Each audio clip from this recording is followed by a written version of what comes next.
Bismillahirrahmanirrahim. Assalamualaikum warahmatullahi wabarakatuh dan salam sejahtera kepada semua pelajar baru semester 1 Jabatan Jururawat Mekanikal sesi Disember 2021. Okey, jadi saya hari ini akan menerangkan sistem penasihatan akademik, iaitu dalam ringkasan dia kita panggil SPAK, SPAK. Okay, jadi saya Encik Nairul Akmal bin Akasha sebagai penyelaras penasihat akademik Jabatan Kejuruteraan Mekanikal Politeknik Nilai akan menerangkan perkara berkenaan sistem ni lah. Okey, kita pergi seterusnya. Jadi inilah gambar rajah ataupun gambar saya lah kan. Okey, jadi saya sebagai penyelaras penasihat akademik dan carta organisasi sebetulnya untuk SPAK JKM adalah seperti ini. Okey. Jadi kita akan diketuai lah, maksudnya dipimpin oleh Ketua Jabatan Kejuruteraan Mekanikal yang mana nama beliau adalah TS. TS tu apa, kita sebagai dia punya jawatan dia punya pangkat lah, lebih kurang macam doktor sama. Okey, TS Dr. Anwar bin Hassan. Okey, itu nama kita punya ketua jabatan. Seterusnya penyelaras penasihat akademik politeknik, iaitu keseluruhan lah, seluruh politeknik, iaitu Puan Marliana binti Yaakob. Seterusnya penyelaras penasihat akademik bagi jabatan mekanikal sahaja, iaitu saya Encik Nairul Akmal bin Akasha. Okey, jadi untuk anda semester 1, anda akan ada penasihat akademik masing-masing lah. Untuk kelas DKM 1A, ni penasihat akademik DKM 1A adalah Cik Muhammad Syahidullah bin Ahmad Anwar. Dan untuk penasihat akademik DM, iaitu DM 1A, Cik Muhammad Syukri bin Abdul Hamid. Okey, jadi kena ingatlah nama-nama ni. Yang paling penting ketua jabatan dan nama penasihat akademik masing-masing. Okey, jadi pendahuluanlah untuk pengenalan sistem penasihatan akademik ataupun SPAK ni. Okey, sistem penasihatan akademik dan golongan SPAK telah diperkenalkan di Politeknik sejak tahun 2004 lagi. Dah lama lah kan. Mungkin awak pun baru lahir ni. Okey, SPAK diwujudkan sebagai satu saluran perhubungan yang sistematik di antara pelajar dengan penasihat akademik, iaitu PA. Peringkasan untuk penasihat akademik adalah PA. Okay, selain itu, sistem ini turut melibatkan pegawai psikologi, PPSI, kaunselor, pegawai Collaboration Industrial Service and Employment Center, yang dalam kurungan dia CSEC, pegawai unit teknologi maklumat. Ini berkaitan, kalau teknologi maklumat ni sistem online lah, apa-apa sistem online, kalau ada masalah boleh berhubungi dengan unit teknologi maklumat lah, serta warga politeknik amnya. Tujuan SPAK adalah untuk membangunkan personaliti unggul bagi mencapai kecemerlangan akademik, kemahiran generik dan kesediaan kendiri dalam kerjaya. Justru SPAK memberi penekanan penasihatan mengenai pembelajaran dan pencapaian akademik ke arah kecemerlangan pelajar berpandukan modul inspirasi diri, iaitu MIND, ringkasan dia. Semua pihak yang terlibat berperanan membantu pelajar meningkatkan kemahiran dan mengatur strategi bagi mencapai tujuan tersebut. Pelajar akan diselia oleh seorang PA, penasihat akademik, dalam kalangan pensyarah sepanjang pengajian di Politeknik bagi membangunkan modal insan yang holistik sesuai dengan kehendak industri serta memenuhi aspirasi negara seiring dengan Pelan Pembangunan Pendidikan Malaysia Pendidikan Tinggi 2015 hingga 2025. Okey, jadi yang akan bersama-sama lah untuk orang kata memastikan anda berjaya selepas keluar dari politeknik ni adalah penasihat akademik, pegawai psikologi, dan yang ketiga pegawai kerjaya. Okey, objektif sistem penasihatan akademik. Merancang pengajian dan aktiviti ke arah meningkatkan pencapaian akademik dan potensi individu, mempelbagaikan kemahiran dan merangka strategi pembelajaran untuk mencapai matlamat diri. Yang terakhir, pendedahan mengenai laluan kerjaya. Okay, jadi pentinglah kan, selain membantu awak masa-masa belajar, dia juga membantu untuk pendedahan kepada laluan kerjaya awak nanti. Okey, jadi kita urailah. Apakah poin pertama, membantu membina matlamat akademik kerjaya dan jati diri. Okey, jadi kita ataupun pelajar lah yang mahu cemerlang, maka mesti sanggup bertembung dengan banyak halangan. Okey, jangan mudah berputus asa lah. Okey, iaitu halangan terbesar di dalam pembelajaran dan apa-apa lagi bidang lain adalah minda sendiri. Okey, minda saya sendiri yang hanya sukakan sesuatu yang selesa dan mudah. Okey, so itu kena buang saya faham. Ataupun ialah di sekolah anda biasa telah orang kata ditunjuk satu persatu oleh cikgu kan. Okey, contoh daripada A sampai Z, kalau tak tahu memang cikgu akan info semua sekali ataupun cikgu akan pastikan korang dapat A to Z. Tapi bermula di masuk je politeknik, anda kena ingat anda masuk politeknik adalah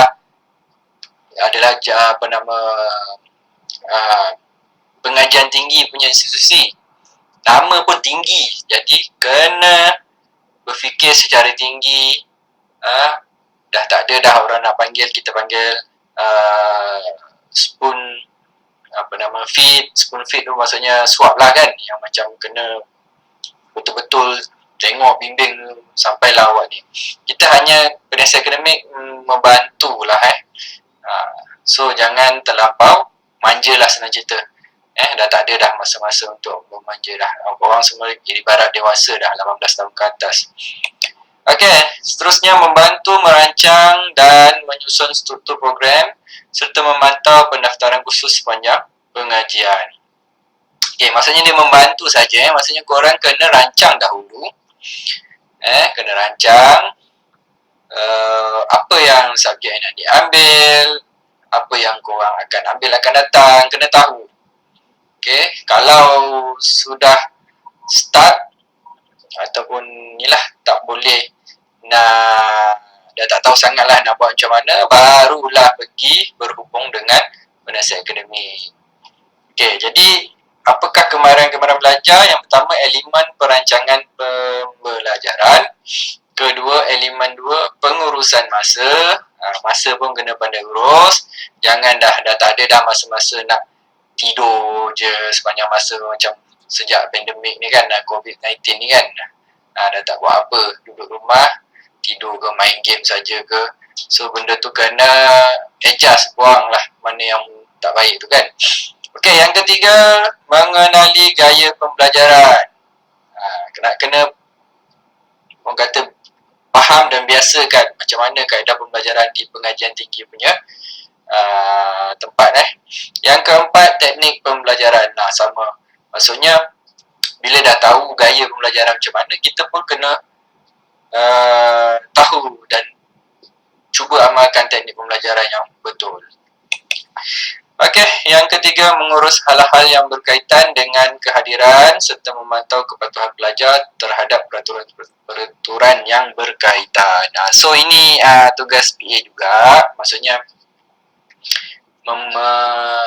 memantau lah kehadiran awak, memantau peraturan, maksudnya awak ni ikut peraturan ke tidak. Okey, so kena tahulah anda masuk ke politeknik, kena ikut peraturan politeknik. Dan juga ada Akta 174 kita panggil, iaitu Akta Pelajar Pengajian Tinggi. So bila anda masuk yang baru je, baru daftar baru tu, ada yang ada sign tu, kena tengok balik apa ayat Akta 174.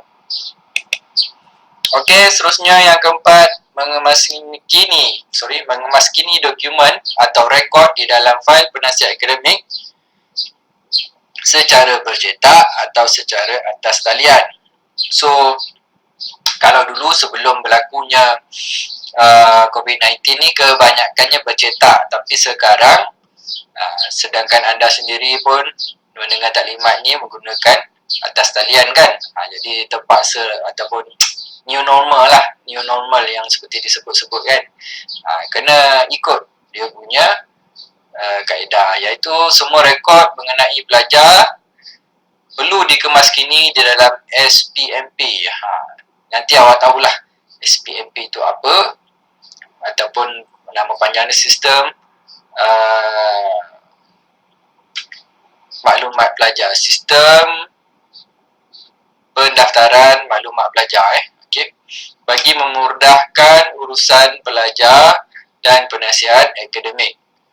Okay, nanti contoh akan ditunjuk di SPMP lah.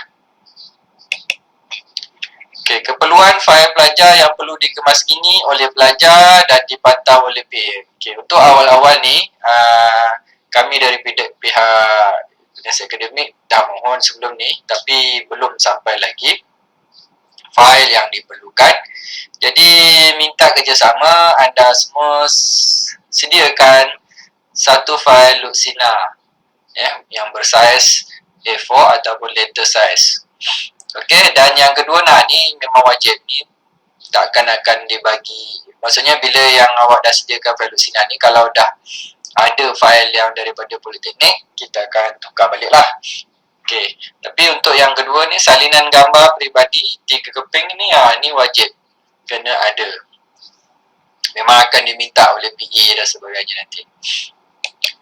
Okey, seterusnya yang kelima, tugas penasihat akademik memantau dan memberi maklum balas mengenai perkembangan dan pencapaian hasil pembelajaran melalui perjumpaan sekurang-kurangnya lah 1 jam seminggu. Okey, yang 1 jam ni memang wajib. 1 minggu kena perjumpaan 1 jam, tetapi sekiranya ada keperluan-keperluan yang mendesak, perjumpaan tu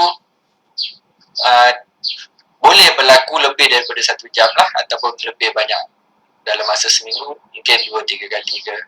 Okey, bergantung kepada keperluan. Memang nanti terutamanya semester 1 lah, memang banyak perjumpaan yang perlu diadakan sebab banyak dokumen yang kena yang hendak dikutip dan sebagainya lah.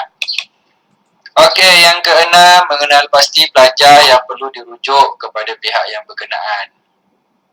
Okey, maksudnya sekiranya pelajar tersebut menghadapi masalah dalam pembelajaran, masalah kemungkinan berlaku masalah keluarga, bercerai ke apa ke sebagainya, bergaduh ke ibu bapa dan juga adik-beradik, jangan dipendam seorang-seorang. Mohon orang kata kongsilah juga sedikit sekiranya korang dah jadi macam stres, down, depresi kan. Okey, jadi mohon berkongsi dengan PA, dan PA akan cubalah untuk memberi bimbingan sajalah, bukan yang nak bagi nasihat. Okey, nanti kemungkinan kalau masalah tu lebih teruk, PA tak boleh nak handle, dia akan dibawa kepada unit kaunseling. Okey, jangan risau, unit kaunseling kita memang terbaik.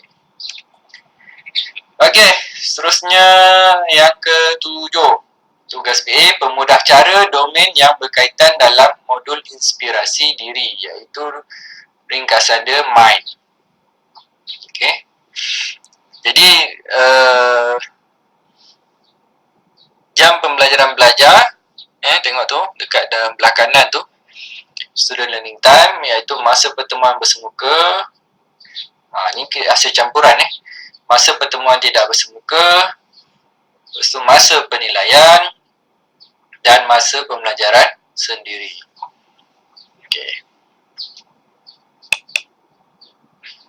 Okey, bagi penasihat akademik pada naskah PKP ni. Okey. Apa yang perlu dia orang kata uruslah ataupun bantu korang adalah yang pertama mengurus pertama yang poin nombor 1, maklumat berkaitan sesi PDP dalam talian bersama pesyarah. Yang kedua, menyampaikan peraturan yang perlu dipatuhi oleh pelajar. Yang ketiga, mengemaskini dokumentasi yang berkaitan. Dan yang keempat, pendaftaran kursus anda. Yang kedua, membantu.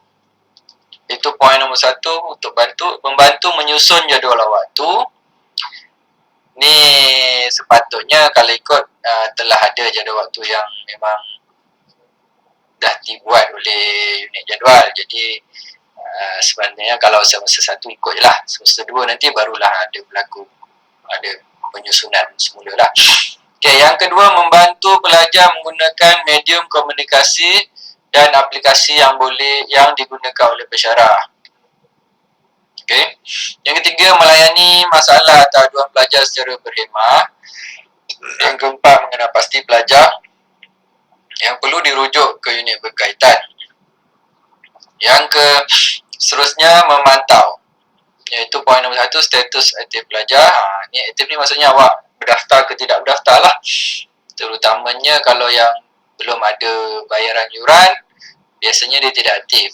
Jadi kena info kepada HCP, hal ehwal pelajar. Okay, yang kedua, memantau dan memberi maklum balas mengenai perkembangan dan pencapaian hasil pembelajaran melalui pertemuan dalam talian sekurang-kurangnya 1 jam seminggu. Okay, ni saya masukkan tadi.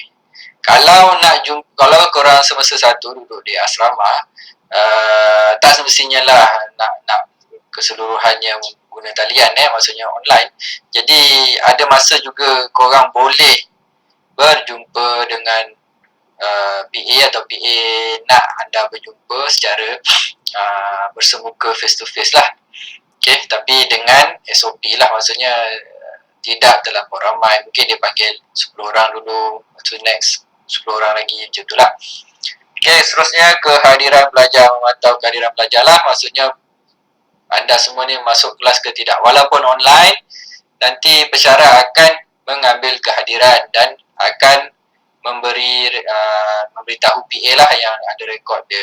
Okay, sama ada awak ni datang ke tidak kelas. So, jangan buat orang kata ambil ringan lah kehadiran ke kelas secara online ni. So, kena orang kata betul-betul. Sebabnya kalau anda tidak cukup kehadiran, bawah 80% daripada keseluruhan kehadiran, anda akan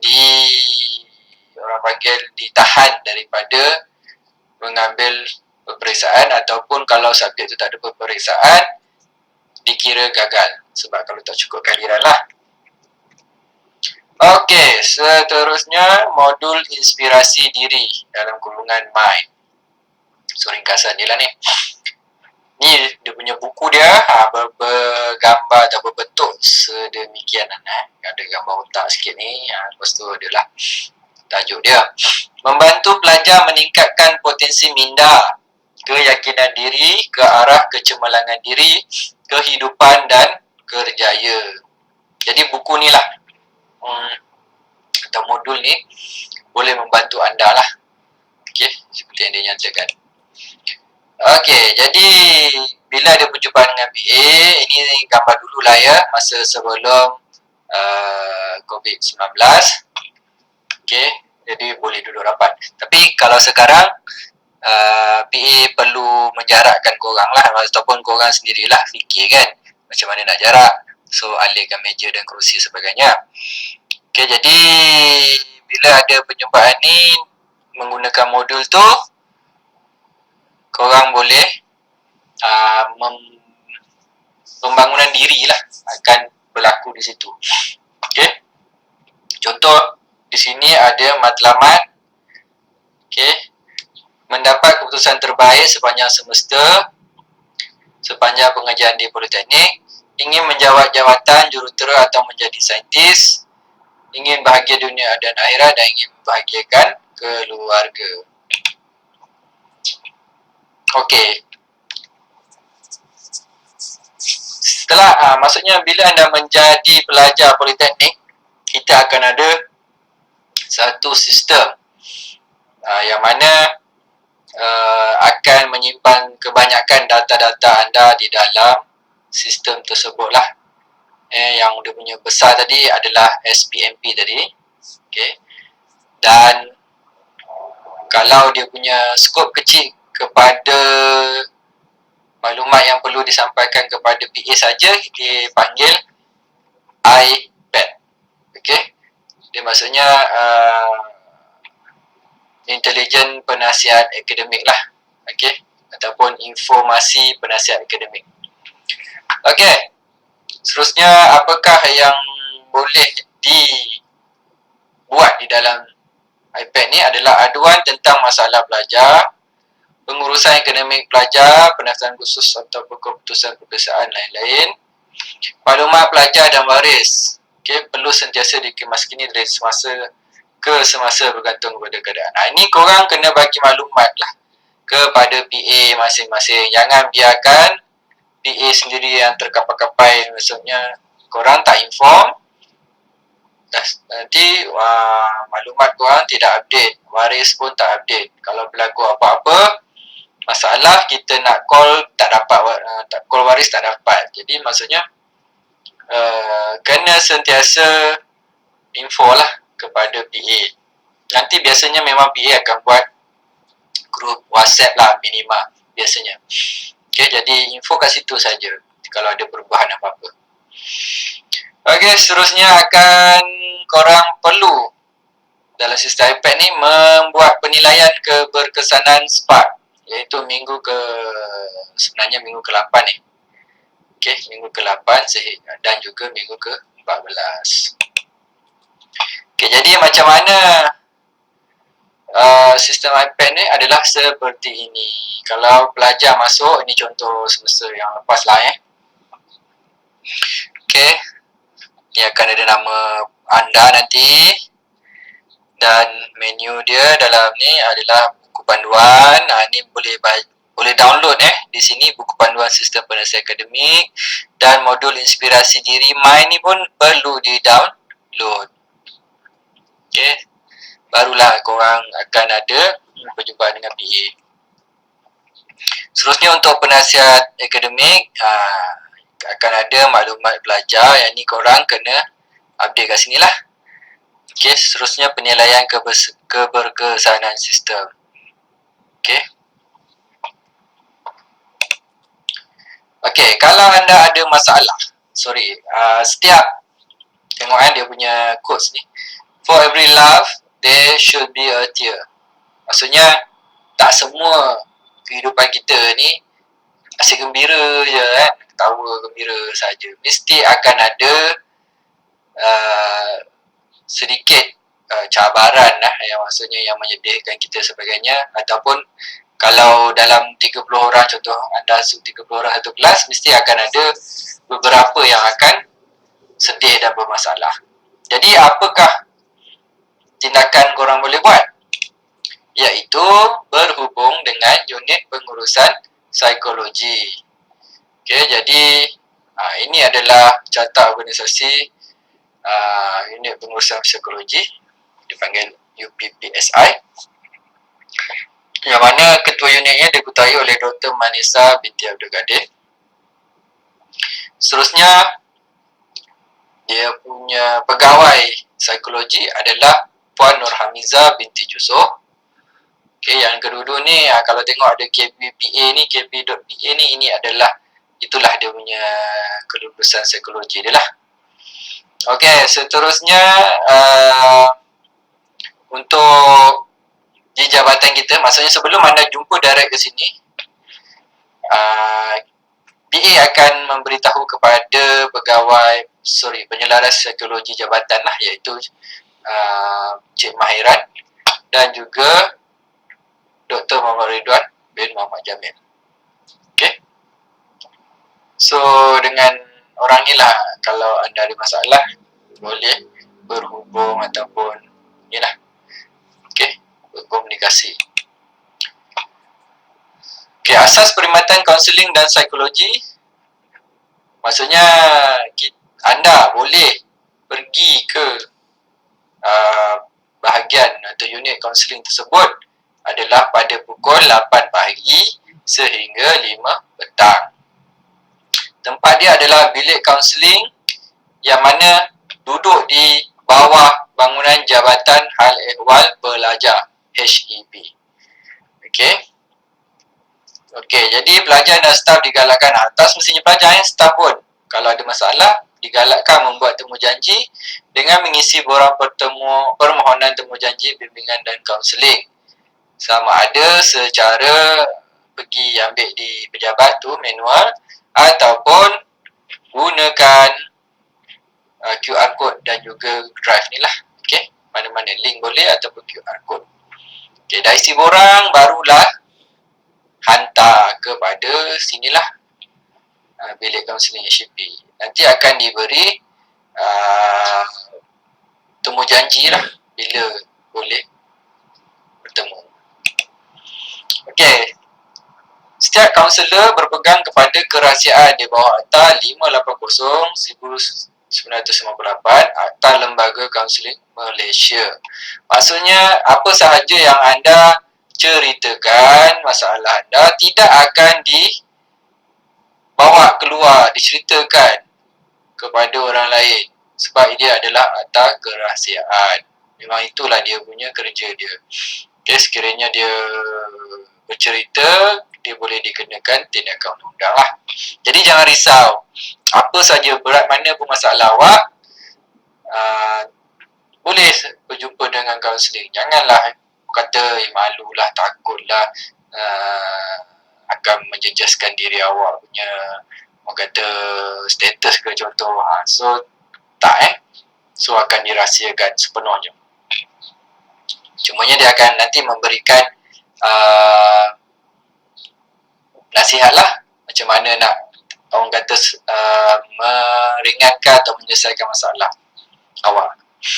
Okey, jadi setelah nanti melihat video ini, soalan pengukuhan pengetahuan berkenaan sistem penasihatan akademik akan ditanya, kemudian nanti akan diberikan soalan oleh pihak Hal Ehwal Pelajar dan sila jawab dengan betul kerana jawapannya terdapat di dalam slide dan video ini.